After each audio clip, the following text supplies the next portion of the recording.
आज की इस वीडियो में हम देखेंगे एक ऐसे आदमी को जिसको चुल मची हुई थी कि वह अमेज़न के खतरनाक जंगलों के बीच जाएगा और वहां पर पाई जाने वाली प्राचीन चीजों पर रिसर्च करेगा। लेकिन वह वहां जाते ही ऐसे एक कबीले के हत्थे चढ़ जाता है जहां पर सिर्फ औरतें ही रहती थी और वे सभी औरतें उस आदमी से अपने लिए बच्चा चाहती थी।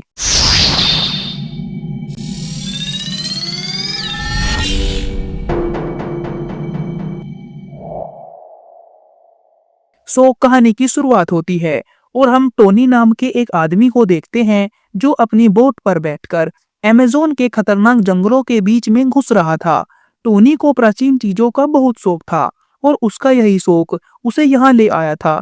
उसे कहीं से पता चला था कि जंगल में एक प्राचीन कबीला है और उनके पास कई तरह की प्राचीन चीजें रखी हैं। बस तभी से टोनी उस प्राचीन कबीले और उनकी प्राचीन चीजों को देखना चाहता था। वहीं टोनी के साथ उसका दोस्त टिल्लू भी था। अब उनकी टीम लगातार आगे बढ़ रही थी, पर तभी उनकी नजर दूसरी बोट पर पड़ती है जिस पर नदी के लुटेरे थे। वह लुटेरे टोनी की बोट को रोककर उस पर हमला कर देते हैं। उधर टोनी भी उन चोरों का मुकाबला करता है और उसकी टीम भी उसके साथ बहादुरी से लड़ती है। पर क्योंकि चोरों की संख्या ज्यादा थी तो टोनी की टीम ज्यादा देर तक उनका मुकाबला नहीं कर पाती और सभी लोग मारे जाते हैं। वहीं टोनी और टिल्लू अपनी जान बचाकर वहां से भाग जाते हैं और किसी तरह से जंगल में घुस जाते हैं। उन दोनों को कुछ नहीं पता होता कि वह कहाँ है।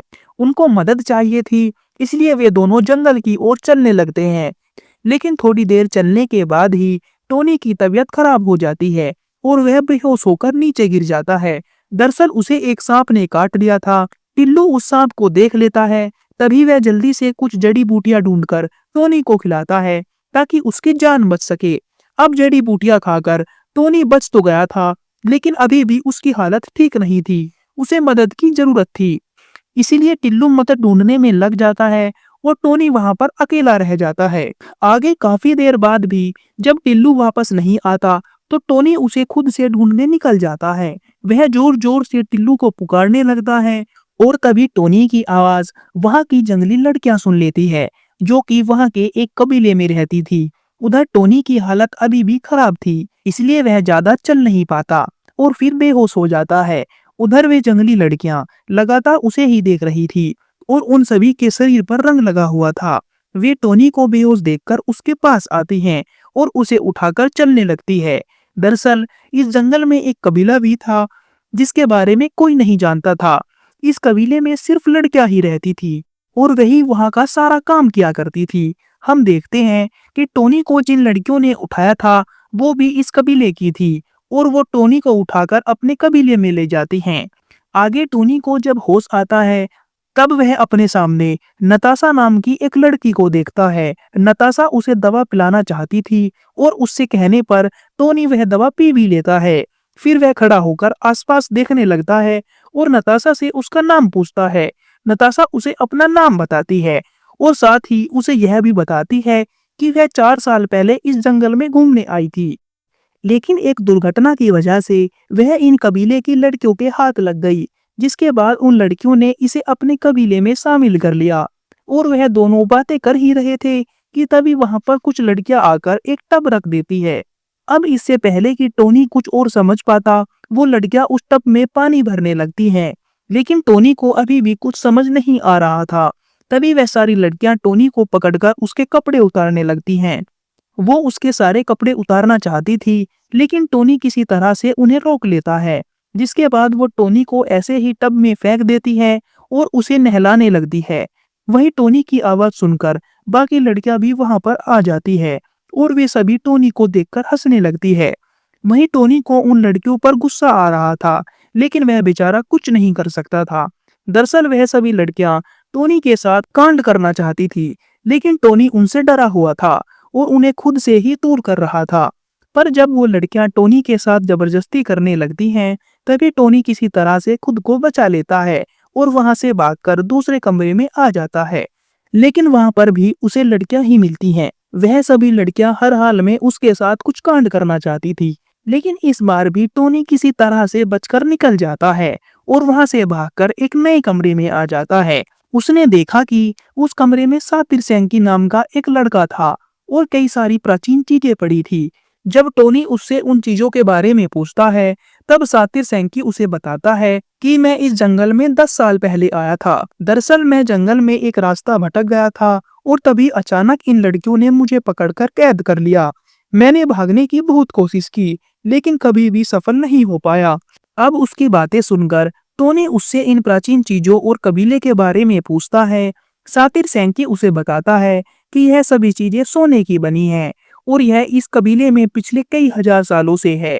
जिसके बाद वह टोनी को कबीले के बारे में बताता है और कहता है कि इस कबीले में सिर्फ लड़कियां ही रहती हैं और वह एक समय पर सिर्फ एक ही आदमी को इस कबीले में रखती हैं, क्योंकि इस कबीले का मानना था कि अगर एक समय में 2 या 2 से ज्यादा आदमी इस कबीले में रहे तो यह कबीला स्थापित हो जाएगा और यहाँ की लड़कियां सिर्फ उसी आदमी के साथ समय बिता सकती है जिसको वे कैद करके लाती है, और वह सभी लड़कियां उसी के बच्चे को जन्म देती है।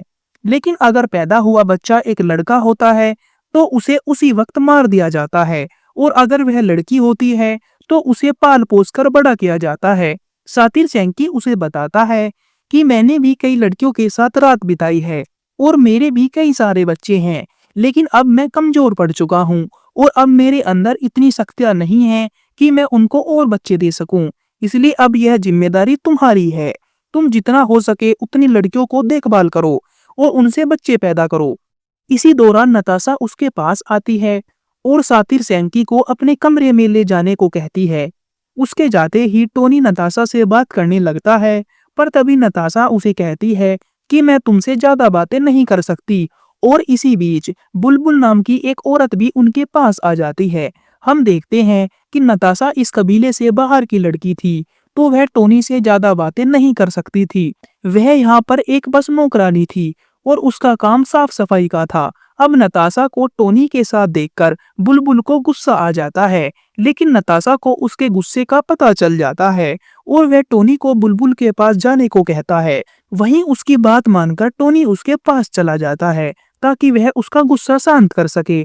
पर तभी नताशा उसे कहती है कि तुम्हें इसके साथ समय बिताना होगा, तभी जाकर इसका गुस्सा शांत होगा। अब उसकी बात सुनकर टोनी उसकी तारीफ करने लगता है और कहता है कि तुम तो बहुत खूबसूरत हो। वहीं बुलबुल भी उसकी तारीफ सुनकर खुश हो जाती है।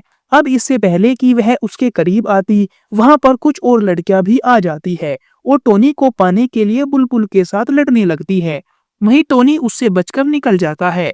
फिर थोड़ी देर बाद टोनी को एक बड़े से कमरे में ले जाया जाता है। इस कमरे में कबीले की रानी थी और टोनी को उसके सामने पेश किया जाता है।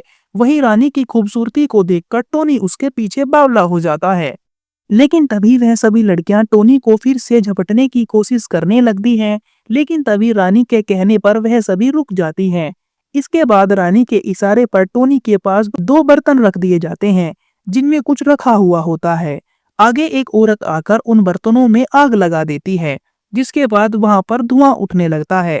हम देखते हैं कि उन बर्तनों में नशा था और उस धुएं की वजह से टोनी को भी नशा हो गया था, जिससे अब उसे सभी लड़कियों में खूबसूरती नजर आने लगी थी। लेकिन उससे भी खूबसूरत उसे रानी लग रही थी। उधर रानी भी इसके इरादे समझ जाती है कि यह आदमी उसे पाना चाहता है, जिसके बाद वह खुद ही उसके पास आती है और वह दोनों वहीं पर करीब आ जाते हैं। फिर अगले दिन हम देखते हैं कि कई लोग जंगल की तरफ जा रहे थे और यह सभी लोग यहाँ पर टोनी को ढूंढने आए थे, लेकिन कबीले की लड़कियां इन पर हमला कर देती हैं। वहीं नताशा टोनी के पास आती है और उसे नींद से जगाती है। वह उससे कहती है कि जंगल में कुछ आदमी घुस आए हैं और वह सभी लड़कियां उनसे लड़ने गई हैं और यही सबसे अच्छा मौका है यहाँ से भागने का। इसलिए वे दोनों कबीले से भागने का फैसला करते हैं। पर जैसे ही वे दोनों दूसरे कमरे में जाते हैं, वहां पर उन्हें सातिर सेंकी की लाश नजर आती है, जिसे उन लड़कियों ने कल रात को ही मार दिया था। अब उसकी लाश देखते ही वे दोनों डरकर वहां से भागने लगते हैं, पर तभी उनके सामने बुलबुल आ जाती है। बुलबुल के हाथ में भी तीर था और उसका निशाना टोनी पर था। अब टोनी उसे बातों में लगाने की कोशिश करता है, लेकिन तभी बुलबुल तीर चला देती है, लेकिन उसका तीर निशाना चूक जाता है। तभी टोनी मौका देखकर उसे पकड़ लेता है, लेकिन बुलबुल उससे लड़ने की कोशिश करती है, पर तभी नताशा पीछे से उस पर हमला करके बुलबुल को बेहोश कर देती है। अब बेहोश बुलबुल को वे लोग वहीं पर छोड़कर वहां से भागने लगते हैं और भागते भागते जंगल में पहुंच जाते हैं। इसी बीच कुछ लड़कियां बेहोश हुई बुलबुल को देख लेती हैं और वह समझ जाती है कि यह काम टोनी का ही है। जिसके बाद वह सभी टोनी को ढूंढने के लिए एक जंगल की तरफ जाने लगते हैं। वहीं नताशा और टोनी उन लड़कियों को देख लेते हैं जो कि आदमियों से लड़कर आई थी। यह देखकर वे दोनों चुप जाते हैं और उनके जाने का इंतजार करने लगते हैं। फिर उनके जाते ही वे दोनों फिर से भागने लगते हैं। जल्दी ही वे दोनों उन आदमियों की लाश तक पहुंच जाते हैं जो टोनी को यहाँ ढूंढने आए थे, पर बेचारे उन औरतों के हाथों मारे गए। अब उनकी लाश को देखकर नताशा डर जाती है, पर टोनी जैसे तैसे उसे संभालता है। इसके बाद वे दोनों फिर से भागने लगते हैं, लेकिन इसी दौरान फिर से उन्हें वो लड़कियां नजर आती हैं, जिसे देखकर वे फिर से छुप जाते हैं। पर तभी नताशा के कहने पर टोनी एक पेड़ को काटता है और फिर उसके रस को अपने शरीर पर लगा लेता है। दरअसल यह वही पेड़ था जिसका इस्तेमाल शरीर पर हरा रंग लगाने के लिए किया जाता है और इसे दुश्मनों से छुपने के लिए इस्तेमाल किया जाता है। फिर जल्दी ही वे दोनों हरी रंग में रंग जाते हैं और फिर से भागने लगते हैं। अब भागते भागते वे दोनों एक झील के पास पहुंचते हैं और उसमें तैरकर जंगल की दूसरी तरफ निकल जाते हैं। अब वे दोनों कबीले से काफी दूर आ चुके थे, लेकिन अभी भी वे लड़कियां उनके पीछे थी। उधर उन दोनों की नजर एक टापू पर पड़ती है जो कि नदी के बीचों बीच तैर रहा था। वे दोनों जल्दी से उस टापू पर आते हैं ताकि वे उन लड़कियों से दूर जा सके। तभी वहां पर आते ही उन्हें एक हवाई जहाज की आवाज सुनाई देती है जो उनके ऊपर ही घूम रहा था। दरअसल इस हवाई जहाज में टिल्लू था जो टोनी के लिए मदद ढूंढने गया था, लेकिन वह भी रास्ता भटक गया था और इसी दौरान ही कबीलों की लड़कियां टोनी को उठा कर ले गई थी। फिर कहानी के अंत में टिल्लू टोनी और नताशा को बचा लेता है, जिसके बाद टोनी और नताशा की शादी हो जाती है और हमेशा के लिए ये एक दूसरे के हो जाते हैं। और इसी के साथ यह मूवी यहीं पर खत्म हो जाती है। अगर आपको हमारी मेहनत और वीडियो पसंद आई हो तो आप हमारे चैनल को सब्सक्राइब कर सकते हैं।